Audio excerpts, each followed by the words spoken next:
بسم الله الرحمن الرحيم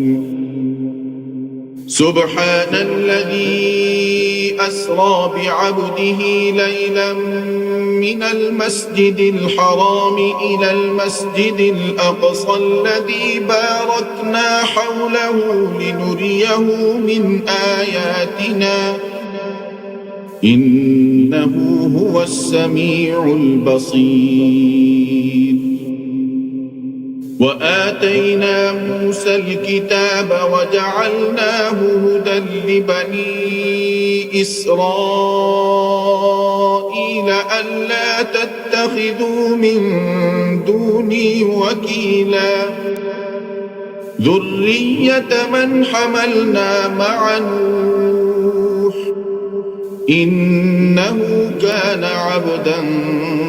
شكورا وقضينا إلى بني إسرائيل في الكتاب لتفسدن في الأرض مرتين ولتعلن علوا كبيرا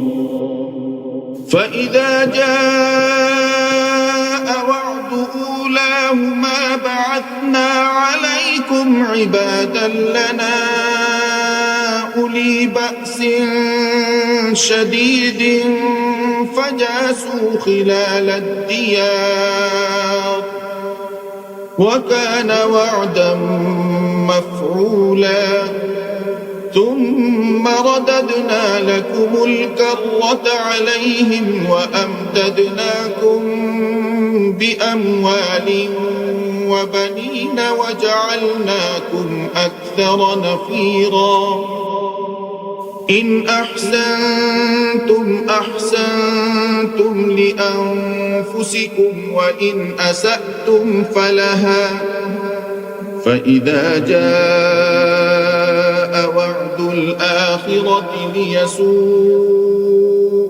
وجوهكم وليدخلوا المسجد كما دخلوه أول مرة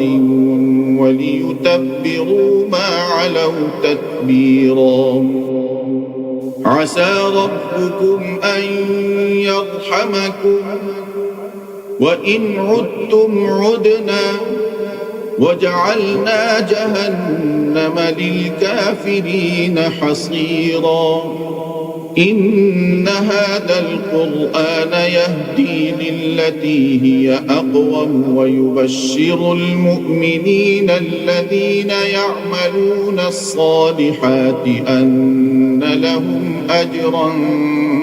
كبيرا وأن الذين لا يؤمنون بالآخرة أعتدنا لهم عذابا أليما ويدعو الإنسان بالشر دعاءه بالخير وكان الإنسان عجولا وجعلنا الليل والنهار آيتين فمحونا آية الليل وجعلنا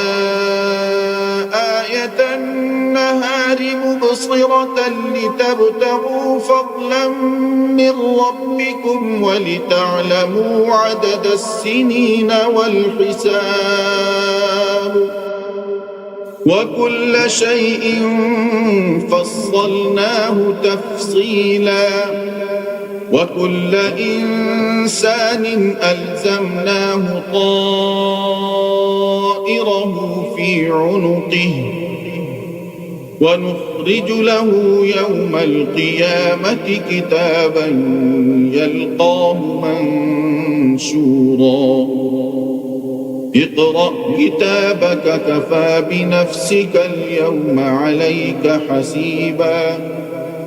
من اهتدى فإنما يهتدي لنفسه ومن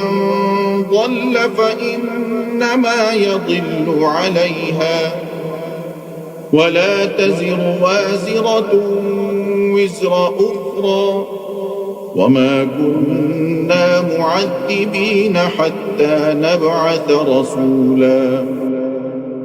وإذا أردنا أن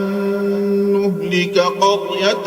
أمرنا متر فيها ففسقوا فيها فحق عليها القول فدمرناها تدميرا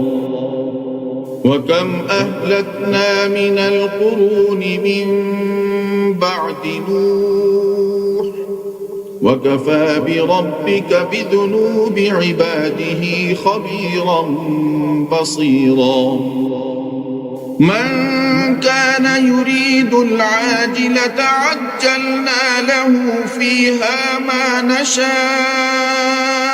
لمن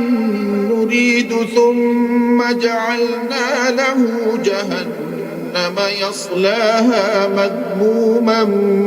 مدحورا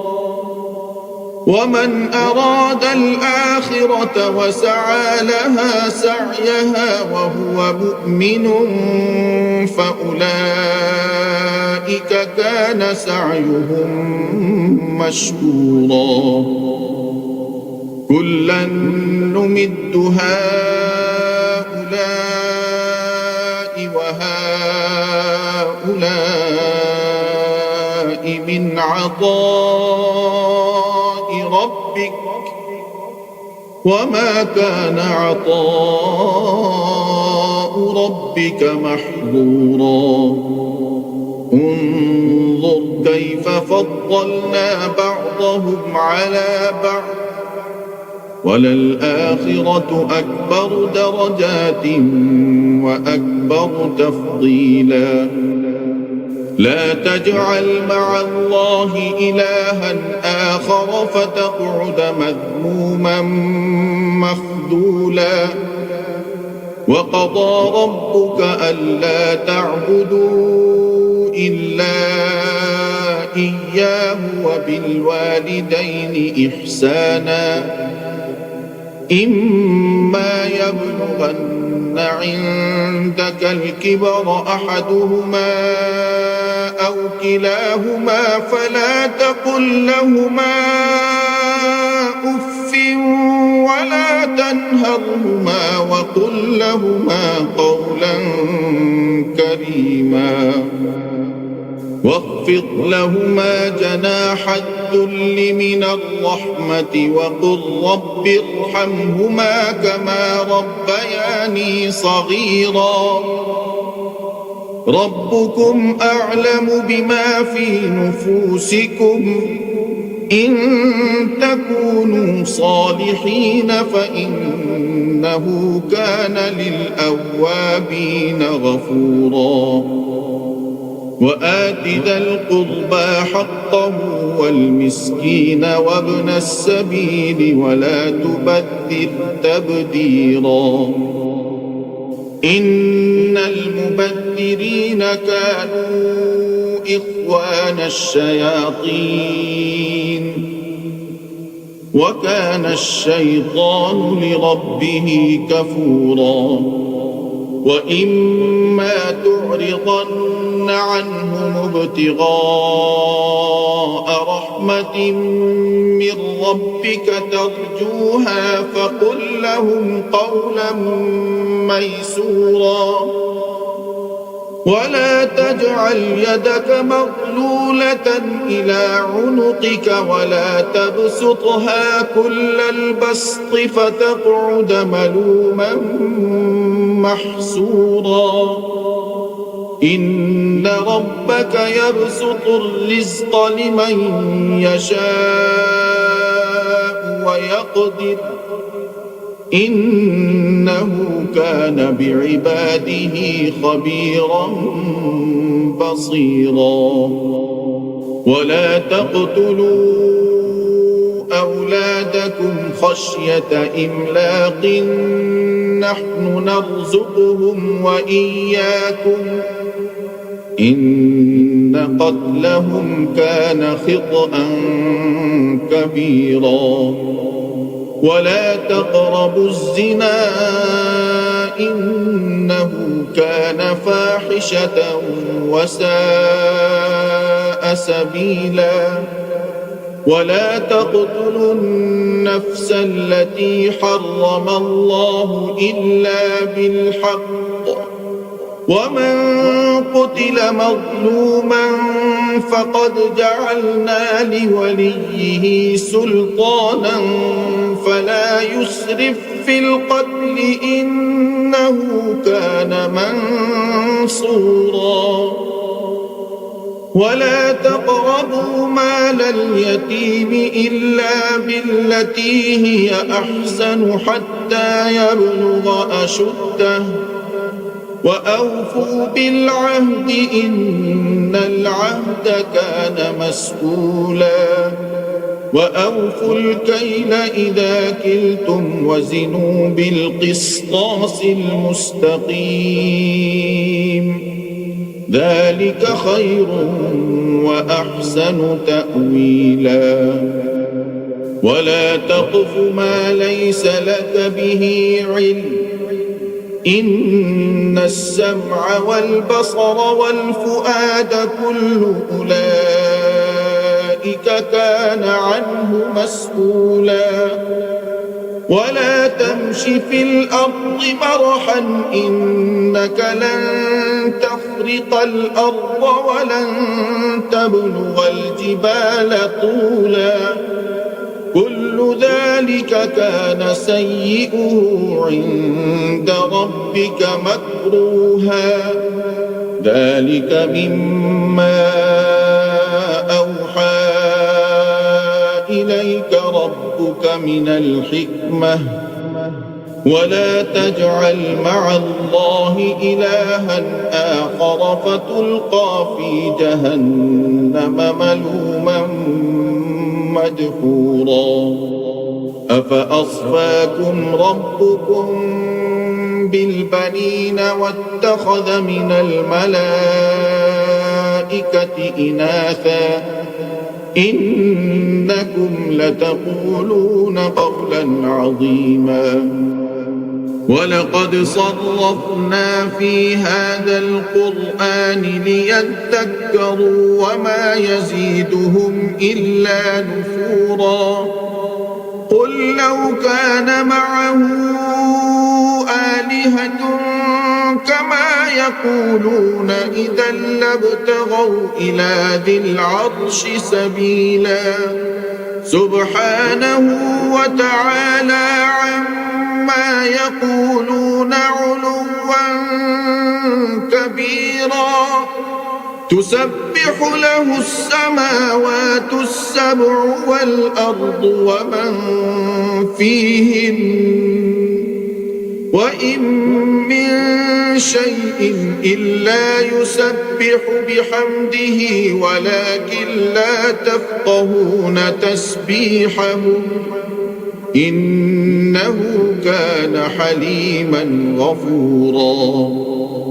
وإذا قرأت القرآن جعلنا بينك وبين الذين لا يؤمنون بالآخرة حجابا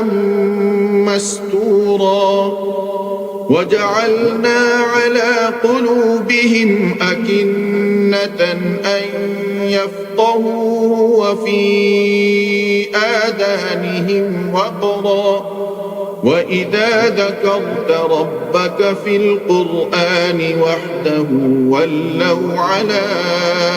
أدبارهم نفورا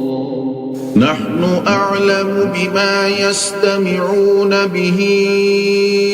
إذ يستمعون إليك وإذ هم نجوى إذ يقول الظالمون إن تتبعون إلا رجلا مسحورا انظر كيف ضربوا لك الأمثال فضلوا فلا يستطيعون سبيلا وقالوا أإذا كنا عظاما ورفاتا أإنا لمبعوثون خلقا جديدا قل كونوا حجارة أو حديدا أو خلقا مما يكبر في صدوركم فسيقولون من يعيدنا قل الذي فطركم أول مرة فسينغضون إليك رؤوسهم ويقولون متاه قل عسى أن يكون قريبا يوم يدعوكم فتستجيبون بحمده وتظنون إن لبثتم إلا قليلا وقل لعبادي يقولوا التي هي أحسن إن الشيطان ينزغ بينهم إن الشيطان كان للإنسان عدوا مبينا ربكم أعلم بكم إن يشأ يرحمكم أو إن يشأ يعذبكم وما أرسلناك عليهم وكيلا وربك أعلم بمن في السماوات والأرض ولقد فضلنا بعض النبيين على بعض وآتينا داود زبورا قل ادعوا الذين زعمتم من دونه فلا يملكون كشف الضر عنكم ولا تحويلا أولئك الذين يدعون يبتغون إلى ربهم الوسيلة أيهم أقرب ويرجون رحمته ويخافون عذابه إن عذاب ربك كان محذورا وإن من قرية إلا نحن مهلكوها قبل يوم القيامة أو معذبوها عذابا شديدا كان ذلك في الكتاب مسطورا وما منعنا أن نرسل بالآيات إلا أن كذب بها الأولون وآتينا ثمود الناقة مبصرة فظلموا بها وما نرسل بالآيات إلا تخويفا وإذ قلنا لك إن ربك أحاط بالناس وما جعلنا الرؤيا التي أريناك إلا فتنة للناس والشجرة الملعونة في القرآن ونخوفهم فما يزيدهم إلا طغيانا كبيرا وإذ قلنا للملائكة اسجدوا لآدم فسجدوا إلا إبليس قال أأسجد لمن خلقت طينا قال أرأيتك هذا الذي كرمت علي لئن أخرتني إلى يوم القيامة لأحتنكن ذريته إلا قليلا قال اذهب فمن تبعك منهم فإن جهنم جزاؤكم جزاء مغفورا واستفزز من استطعت منهم بصوتك وأجلب عليهم بخيلك ورجلك وشاركهم في الأموال والأولاد وعدهم وما يعدهم الشيطان إلا غرورا إن عبادي ليس لك عليهم سلطان وكفى بربك وكيلا ربكم الذي يزجي لكم الفلك في البحر لتبتغوا من فضله إنه كان بكم رحيما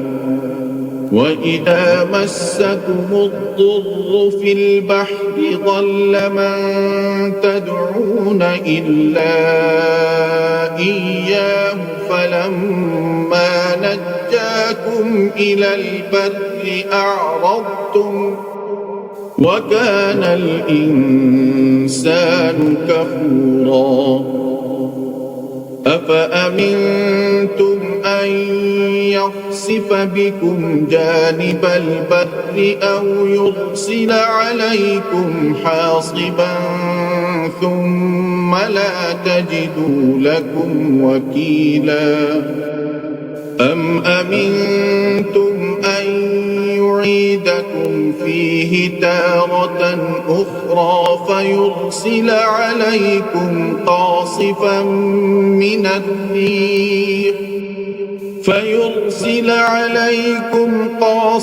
من الريح فيغرقكم بما كفرتم ثم لا تجدوا لكم علينا به تبيعا ولقد كرمنا بني آدم وحملناهم في البر والبحر ورزقناهم من الطيبات وفضلناهم على كثير ممن خلقنا تفضيلا يوم ندعو كل أناس بإمامهم فمن أوتي كتابه بيمينه فأولئك يقرؤون كتابهم ولا يظلمون فتيلا ومن كان في هذه أعمى فهو في الآخرة أعمى وأضل سبيلا وإن كادوا ليفتنونك عن الذي أوحينا إليك لتفتري علينا غيره وإذا لاتخذوك خليلا ولولا أن ثبتناك لقد كدت تركن إليهم شيئا قليلا إذا لأذقناك ضعف الحياة وضعف الممات ثم لا تجد لك علينا نصيرا وإن كادوا ليستفزونك من الأرض ليخرجوك منها وإذا لا يلبثون خلافك إلا قليلا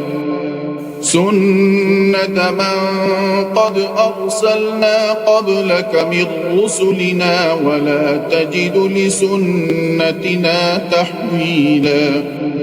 أقم الصلاة لدلوك الشمس إلى غسق الليل وقرآن الفجر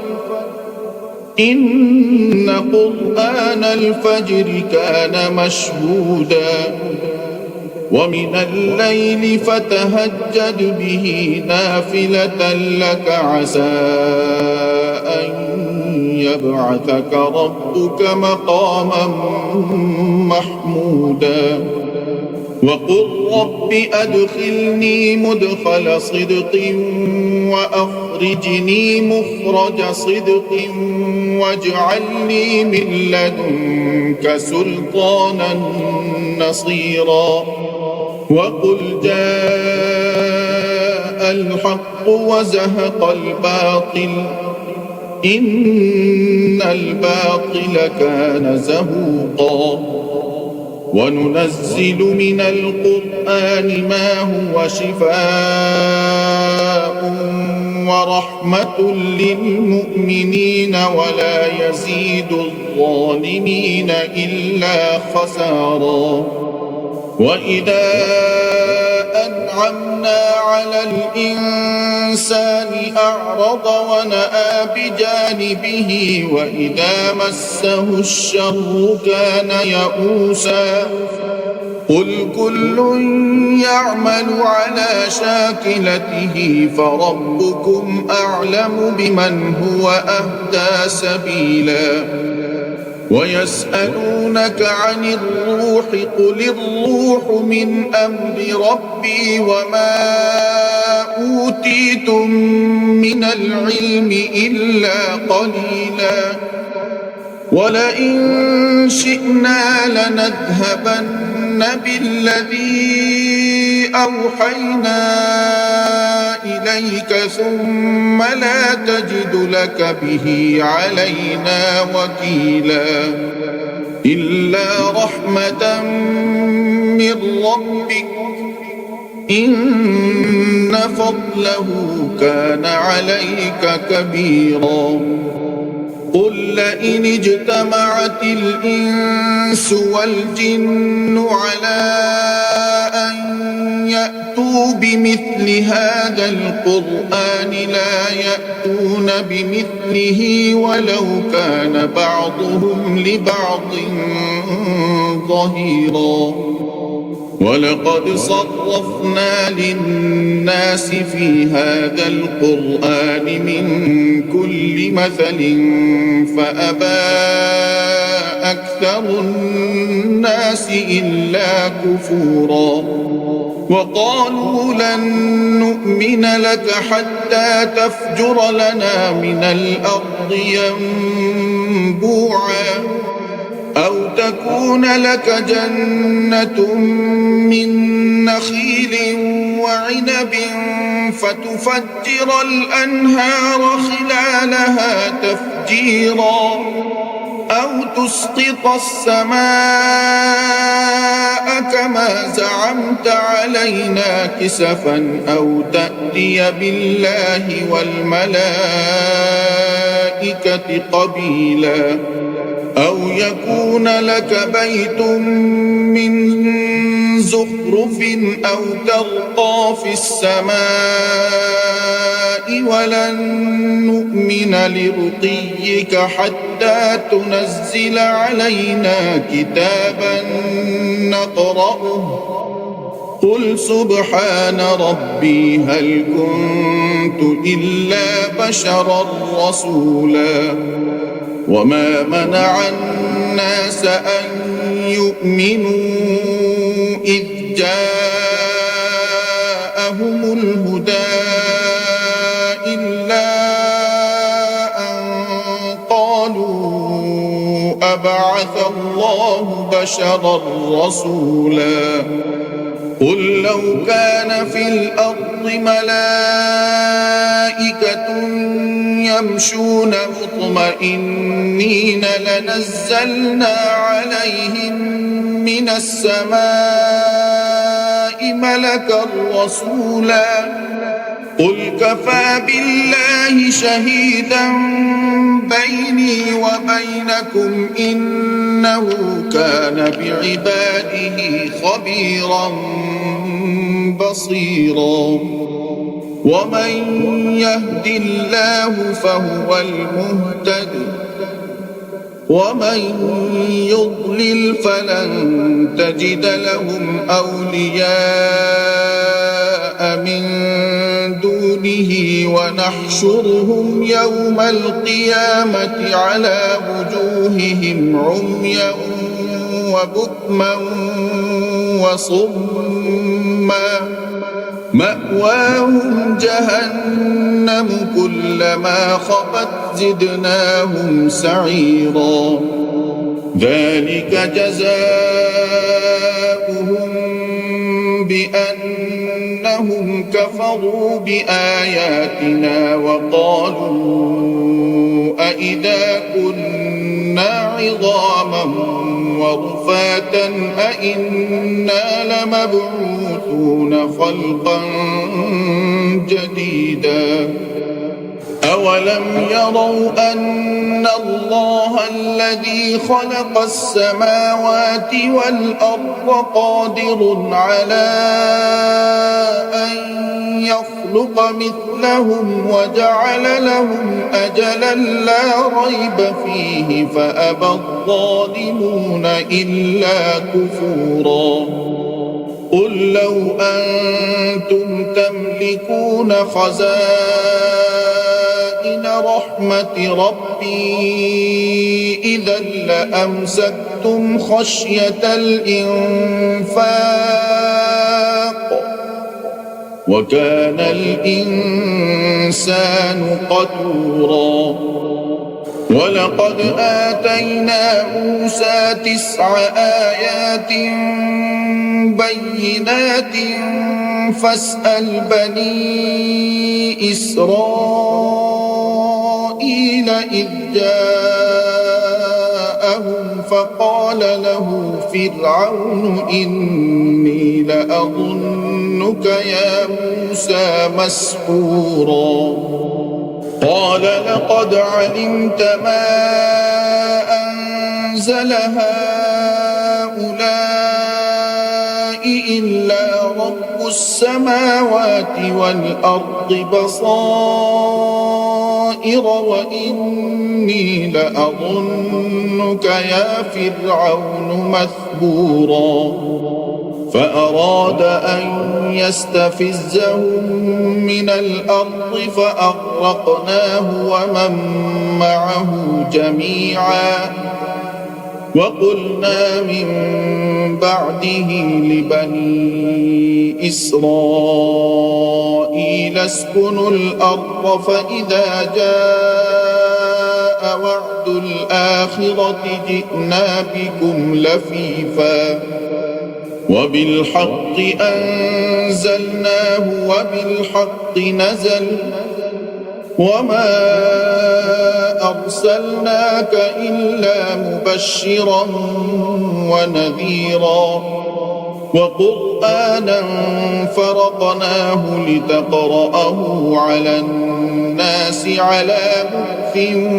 ونزلناه تنزيلا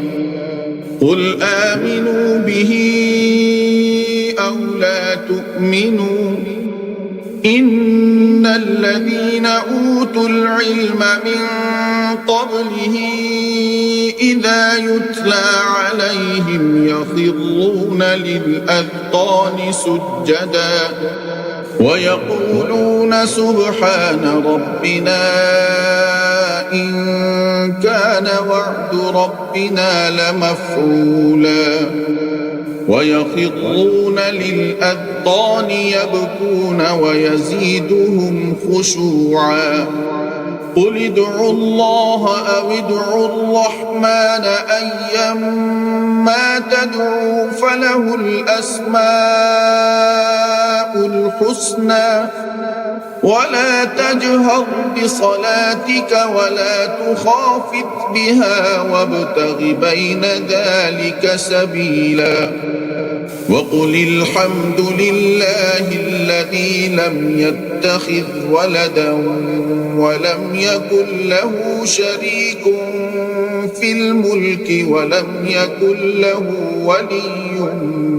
من الذل وكبره تكبيرا